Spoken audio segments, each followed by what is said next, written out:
여러분 안녕하세요. 서울경제신문 뉴욕 특파원 김영필입니다. 오늘도 증시가 하락했습니다. 좀 계속 좀 침체 우려, 그리고 결국 연준발 침체 우려죠.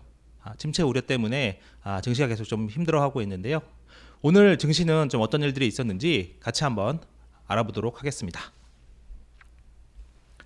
오늘 3월 월스트리트 제목은 이렇게 꼽아왔습니다. 뉴욕 연방준비은행 필요시 최종금리를 조금 더 인상할 수 있다. 내년에는 노동이 CPI 역할을 할 수 있다. 즉 내년에는 CPI보다 노동지표가 더 중요할 수 있다는 뜻입니다. 오늘도 방송 시작 전에 주말에도 찾아주신 우정현님, 제이씨님, 신영기님 모두 감사합니다. 바로 또 한번 알아볼게요. 이건 이제 오늘 시장에 좀 영향을 줬던 뉴욕 연방준비은행 총재 존 윌리엄스입니다. 이따 또 계속 설명드릴 거고요.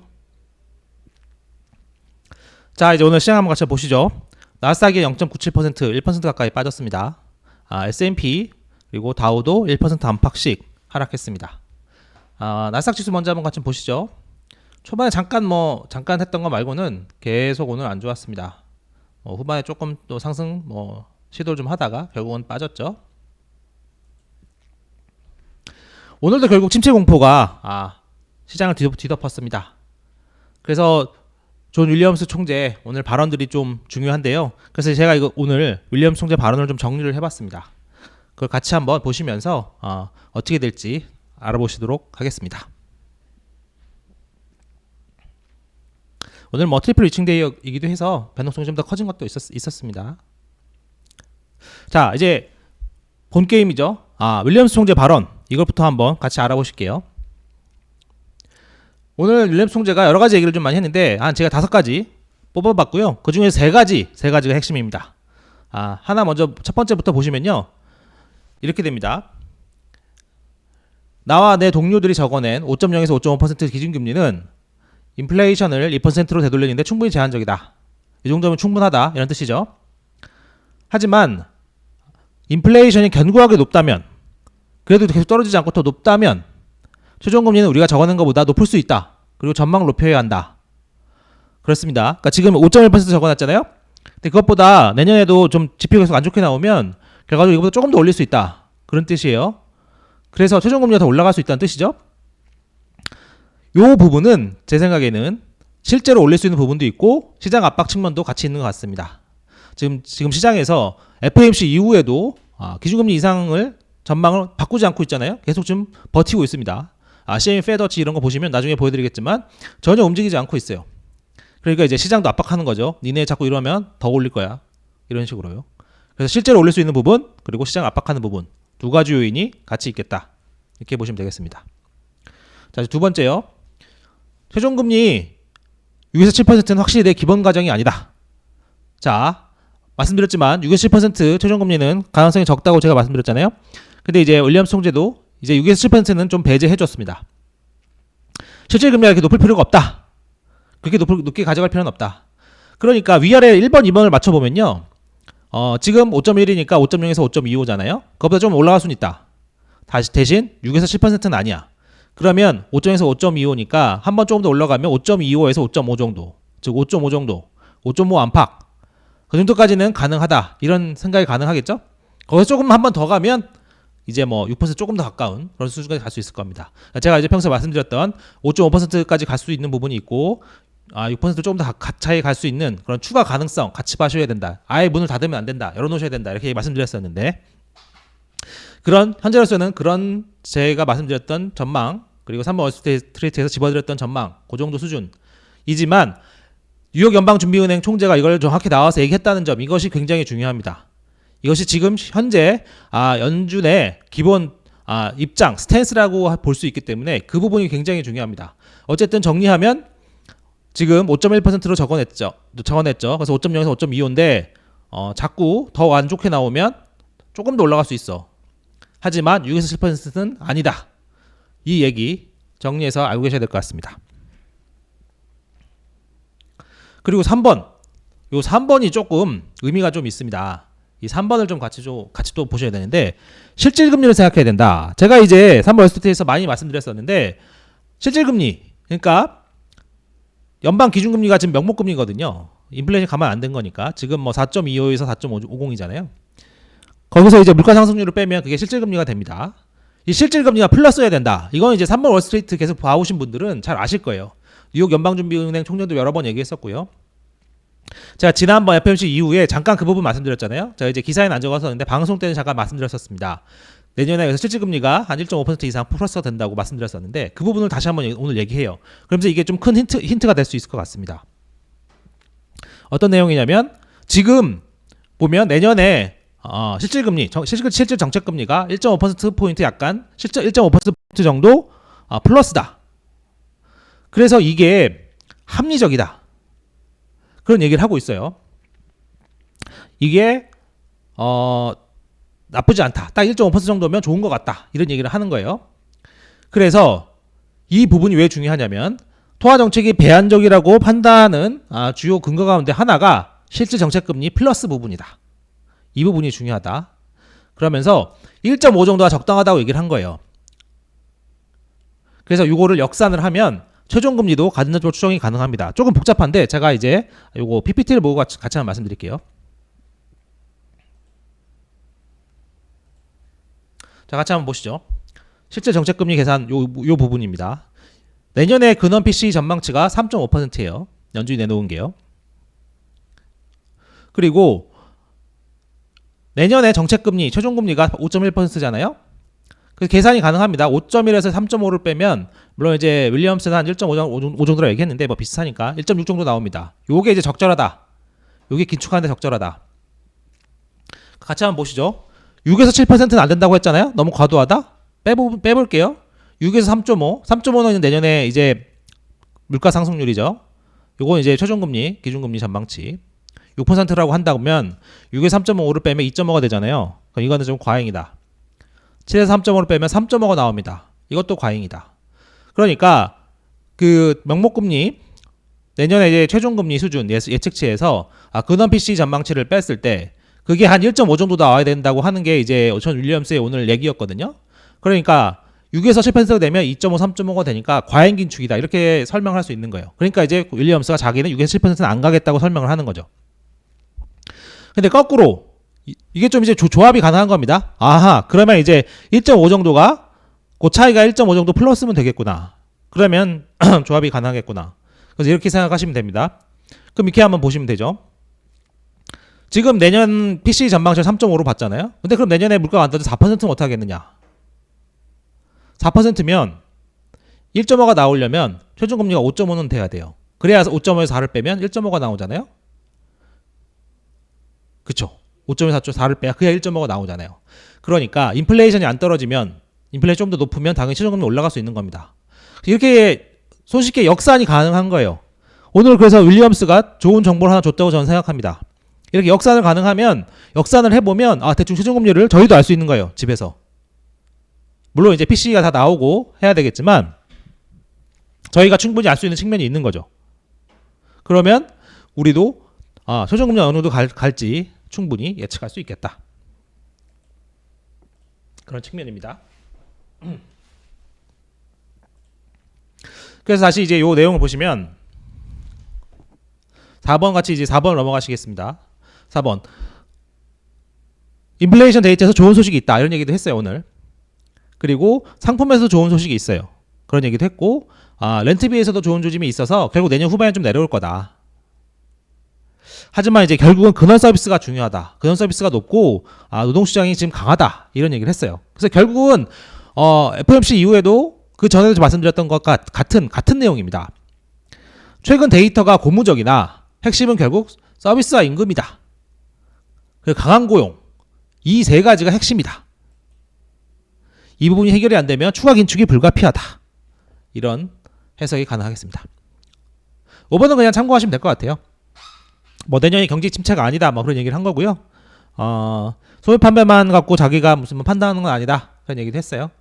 그리고 연준이 신뢰도를 잃었다고 절대로 생각하지 않는다 이렇게 얘기를 했는데 이 부분은 제가 종종 설명드리지만 당국자 입장에서는 당연히 연준이 지금 신뢰를 잃었다 이렇게 얘기할 수 있겠습니까?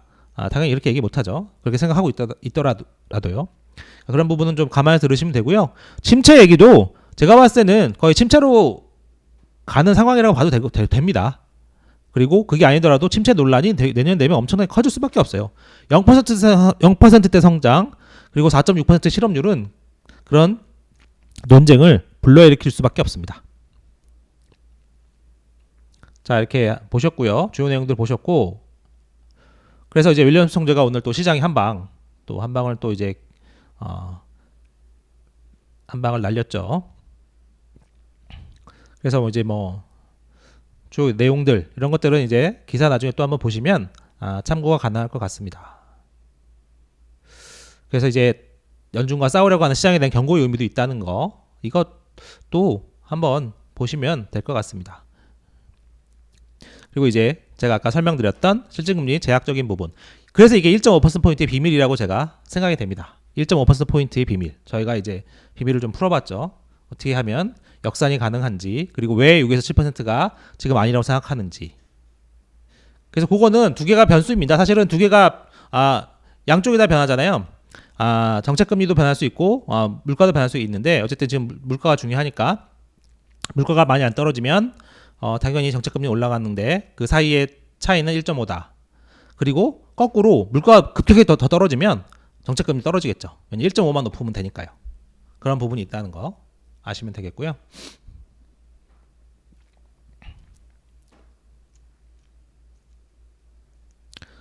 그리고 오늘 그래서 이제 메리데일리 총재도 오늘 잠깐 몇 가지 커멘트를 했어요. 이런 겁니다. 기본적으로는 연준이 2024년까지 금리를 동결할 것이다. 그러니까 이제 최종 금리를 간 다음에 그걸 2024년까지 동결할 수 있다. 데일리가 조금 더 자세하게 얘기를 해줬어요. 최종 금리 도달한 다음에 한 11개월은 최소 11개월은 해야 된다. 이런 얘기를 했거든요. 그러니까 지금 일단 2월에 0.25 올리고 3월에 0.25 올리고 5월에 0.25 올린다고 하면, 그래서 5.0에서 5.25가 된다고 하면 그게 5월이니까, 그러면 빠르면 2024년 4월부터는 금리 인하가 가능하다는 얘기입니다. 근데 이제 데일리는 11개월이 최소 정도 수준이고 더 오래 갈 수도 있어, 이렇게 얘기를 했습니다. 그러니까 어쨌든 빠르면 2024년 4월 그때부터는 금리 인하도 가능하겠다. 근데 중요하죠. 제가 초반에도 말씀드렸지만 오늘도 시장이 꿋꿋했습니다. 이제 파월이 얘기했고, 오늘 이제 뉴욕 연방준비은행 총재, 이 사람 사실 시장 공개 조작도 담당하고요. 연준의 3인자입니다. 사실상 지도부거든요. 파월 의장의 속내와 같다고 보시면 됩니다. 이 사람의 생각은. 두 사람이 얘기했는데도 오늘 기준금리 전망치가 변하지 않았어요. 이게 참 시장도 어떻게 보면 배포가 큰 거죠. 이게 이제 내년 2월 0.25를 한다는 내년 2월 전망치고요. 3월이 되면 이제 4.7에서 5.0까지 올라갑니다. 이때까지 또 0.25 오른다는 거고, 5월을 보시죠. 5월이 됐는데도 큰 변화가 없습니다. 5월에도 변화가 없어요. 올리지 않는다는 뜻이죠. 그렇게 본다는 거죠. 올리지 않는다는 뜻이 아니라 올리지 않는 것이라고 본다. 시장이 볼 때. 6월에도 4.7에서 5.0. 7월에도 같습니다. 계속 더 이상 올라가지 않아요. 그러다가 이제 11월 볼까요? 11월 되면 그때 오히려 떨어지는 거 나옵니다. 그때부터는. 그렇게 이제 오늘 얘기했고, 윌리엄스 총재가 왜 지금 최종금리가 더 올라갈 수 있다고 얘기했고, 메리 데일리가 최종금리 간 다음에 11개월은 갈 거야, 그렇게 얘기했는데도 전혀 요지부동이죠. 시장은 어쨌든 침체가 오면 금리를 내릴 수밖에 없다, 이렇게 생각하고 있는 겁니다.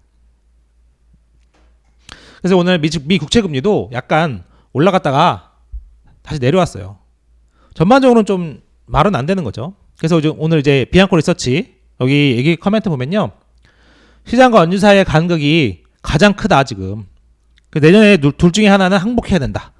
둘 중에 하나가 이제 떨어져 나가겠죠. 시장이 KO 당하든지 연준이 백기를 들든지, 결국 침체가 너무 심해서 금리를 내릴 수밖에 없겠다. 연준이 이렇게 나오든지, 아니면 시장이 백기를 두고 가든지. 관련해서 윌리엄 더들리가 오늘 한마디 했습니다. 연준이 해머를 들고 있다, 이런 얘기를 했어요.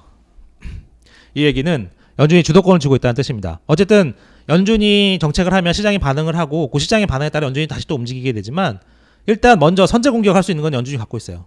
연준이 먼저 해마로 내려칠 수 있잖아요. 금리를 뭐 대팍 올려서 시장을 내려칠 수 있습니다. 연준이 유리한 거죠. 기본적으로는.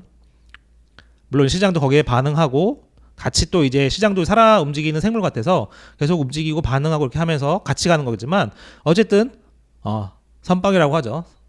주도권은 일단은 연준이 먼저 공격을 할 수 있다. 이 부분.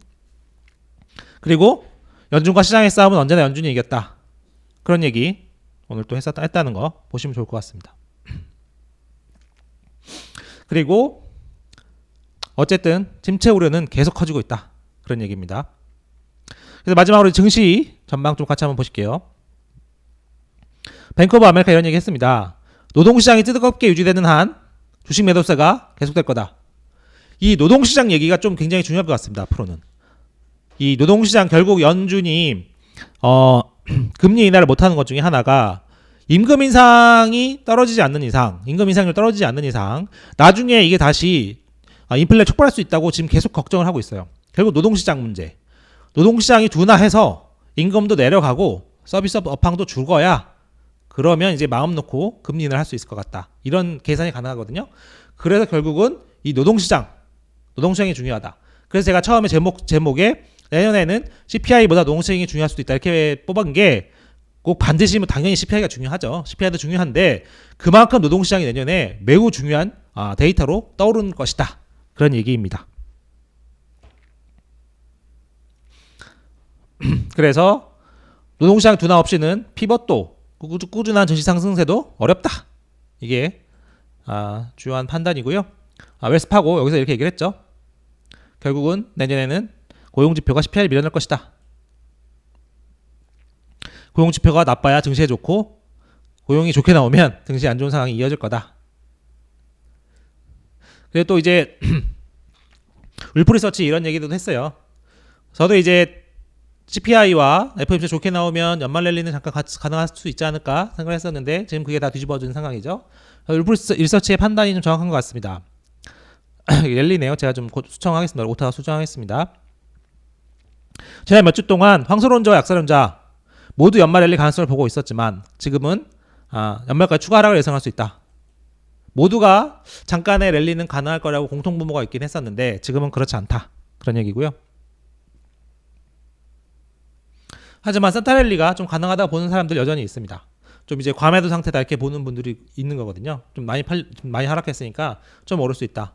근데 이제 올라도 많이 오르지 않는다. 그런 전망이 조금 많아요. 오르더라도 좀 한계가 있을 것이다. 좀 제한적으로 오를 것이다. 트위스트가 대표적이죠. 약간의 반등도 없다는 뜻은 아니겠지만 어떤 형태의 상승도 예상보다는 조용할 것이다. 저도 좀 그렇게 봅니다. 아무래도 좀 모멘텀이 없고 그렇기 때문에 좀 이게 그리고 경기 충격이 좀 크기 때문에 좀 오르더라도 뭐 좀 제한적일 것. 그리고 기본적으로는 하방 압력이 좀 더 크다. 그래서 마지막은 다음 주 주요 일정 잠깐 소개해드리겠습니다. 저희가 이제 김은호 특파원이 주간 월가 브리핑을 또 하거든요. 그거 보시면 더 도움이 될 것 같은데 잠깐 설명드리면요. 다음 주에 이제 다음 주 초반에 주택 관련 지표들 나옵니다. 어차피 지금 주택 안 좋은 건 좀 많이 알고 있으니까 참고하시면 될 것 같고 22일에는 그러니까 미국 시간입니다. 신규 실업수당 청구 건수 이거는 저기 고용지표와 관련이 되니까 같이 한번 보시면 될 것 같아요. 이게 사실 요새 고용지표가 중요하니까 신규 실업수당 청구 건수는 전체를 보여주진 않지만 그래도 앞으로는 가서 좀 잘 보실 필요가 있겠습니다. 그리고 GDP 확정치 이건 참고하시면 될 것 같고 그 다음에 23일 금요일에 PCE 나옵니다.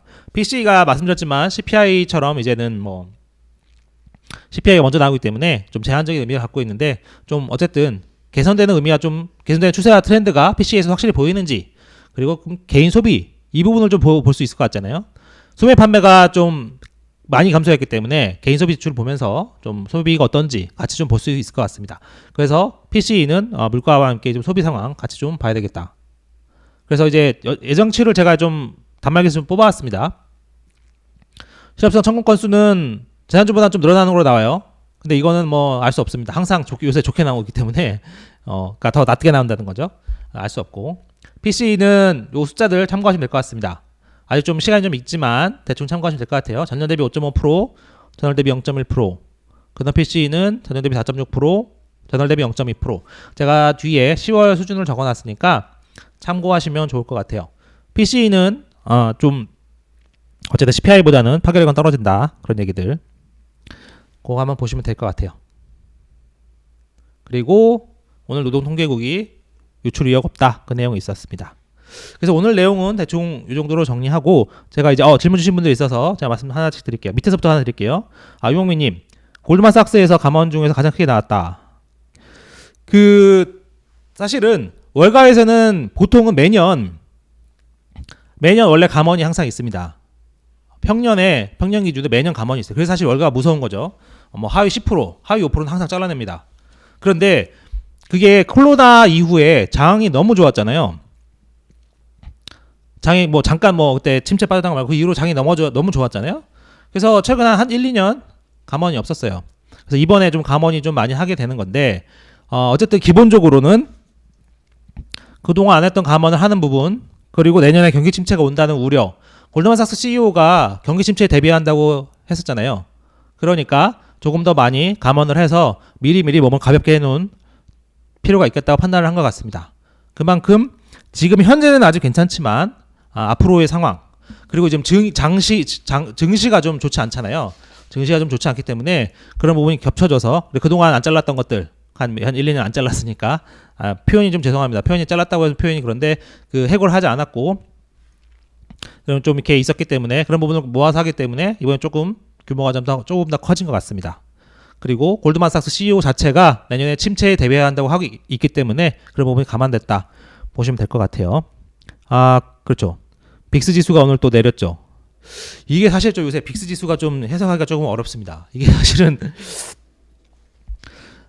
빅스 지수가 한동안 또 이게 빅스가 또 반대로 가기도 했었고 좀 미스터리가 많이 있었는데, 개인적으로 요새는 좀 이제 빅스 갖고 좀 이렇게 판단이 좀 쉽지는 않은 것 같아요.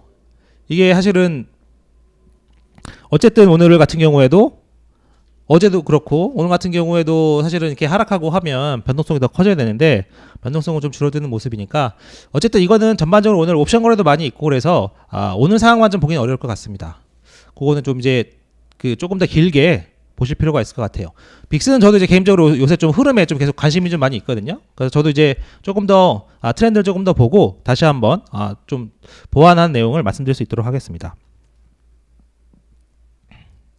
예, 이몽민님, 그동안 감원 안 한 것들, 그런 것들 좀 누적돼 있으니까 그런 것도 감원하고 내년 거 미리 좀 상황이 안 좋으니까 미리 좀 하고, 그런 부분이 같이 있을 것 같습니다. 그래서 추가로 또 이렇게 궁금하신 부분들 있으시면 예